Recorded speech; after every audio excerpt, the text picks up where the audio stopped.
to their roster as we send it back to Deputy Commissioner Mark Tatum. We have a trade to announce. The San Antonio Spurs trade the draft rights to Kennedy Chandler, the 38th pick, to the Memphis Grizzlies for a future second-round pick and financial considerations. And with the 51st pick in the 2022 NBA Draft, the Golden State Warriors select Tyrese Martin from the University of Connecticut. Tyrese Martin, drafted by the Golden State Warriors, but according to our Adrian Wojnarowski, on his way to Atlanta, Jay. Yeah, Tyrese Martin is a shooter, big, strong-bodied swingman.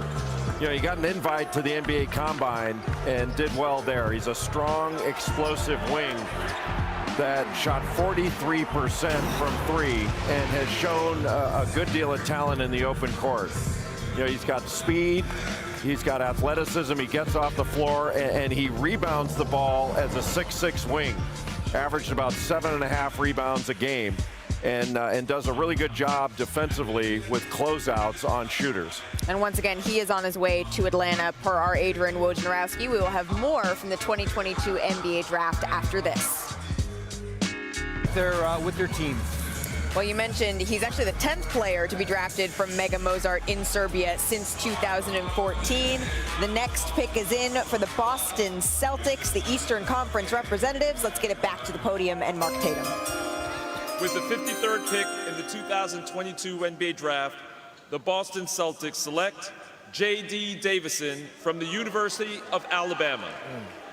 A freshman guard from the University of Alabama. He's one of 4 Division I freshmen to record 250 points, 125 rebounds, and 125 assists, Jay. Well, J.D. Davison is a small guard, but he's really explosive. With big hair. Yeah, he does have big hair, doesn't he? But can really get off the floor. Very good in transition. Had some turnover issues. Is not a shooter. You wonder exactly what his game is, but you know, he is spectacularly athletic, and he had some big-time finishes, including a huge tip dunk. I think it was against Houston late in the game.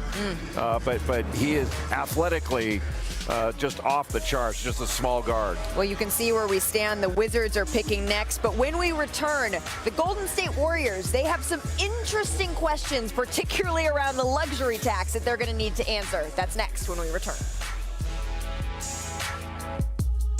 Post-draft coverage with live guests from Brooklyn. Plus, top picks of the draft are going to join the show, and the must-see hits and performances from both the College World Series and the majors. That and much more on SportsCenter with SVP after the draft. That's next right here on ESPN and the ESPN app. While we were away, Yannick Zosa, he was drafted. Bobby, what can you tell us? Only 18 years old from the Republic of Congo, an elite-level shot blocker, rim runner here.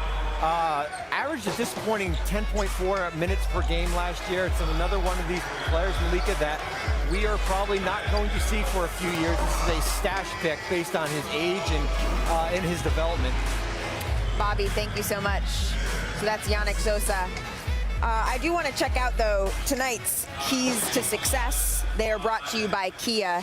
And the Warriors, they sure do know a thing or two about success. They are the 2022 NBA champions. Steph Curry finally got that elusive finals MVP. When we are looking at their offseason, though, they have a whole lot of decisions to make, Kendrick Perkins, whether or not they're going to extend Andrew Wiggins, a whole slew of things that will put them into the luxury tax. What do you think?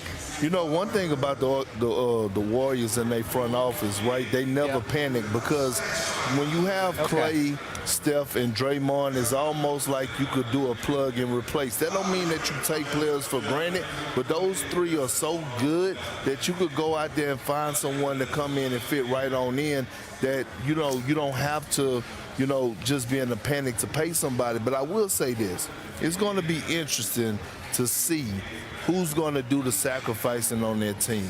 When you have young guys like Jordan Poole, Kuminga, Moses Moody, win the championship early, right? Win the championship early. Younger guys their next thing is they want to stack up their individual accolades. So I want to see, like, if Klay Thompson and Steph Curry and Draymond Green are going to pass the keys, give the keys to those young fellas and let them get their opportunity. I watched the Celtics do it with Rajon Rondo when I was there in 2008. Paul, Ray, and KG passed the keys to Rondo, and I mean they let me drive every night. You just wanted to say Moses Moody again, get another shot at this. I know, I'm proud of you. I want to bring in our front office insider, Bobby Marks, because Kirk, I hear what you're saying, but to me, the Warriors, their culture is so enriched in what they do that selfishness, it's not even a part of the brand of basketball they teach. Bob Myers has said he's not too concerned about going into the luxury tax. Bobby, what do you know? Well, it's going to get expensive like it was this past year when they paid a $170 million luxury tax. And I think when you look at going into this offseason, this Golden State team is projected to pay $87 million in luxury tax, certainly half of what it was last year.